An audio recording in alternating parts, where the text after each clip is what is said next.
Bossing, share ko na naman kung paano higpitan yung kanyang main pulley na gamit ang kanyang belt. Ayan. So ayan ang belt.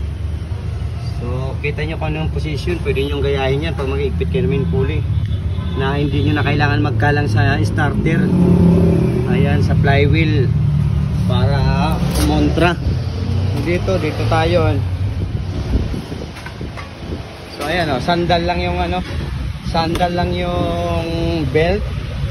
So pakita ko na sa inyo yung belt kung paano higpitan. So kuha tayo ng medyo mahaba nga lang. So dito tingnan nyo. So yan, maglalak na yan. Pag naglock na yan, nakalak na yan. Pwede nyo nang higpitan yan.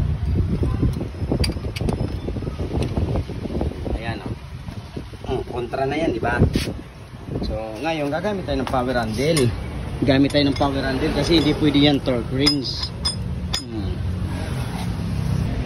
So, ayan, gumamit tayo ng stand para may pumigil. Ayun, power handle. Gamit tayo ng tubo.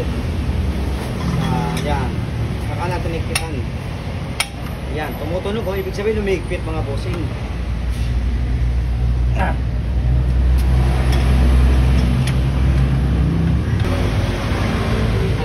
Yan pag Honda.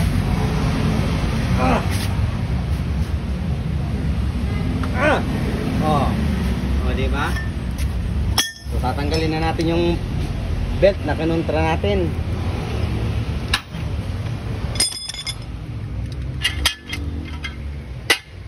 Ayan na, ganyan lang kadali mga bossing oh. Oh, yun oh. Ganyan lang. Sana may natutunan kayo sa aking mga tinuturo.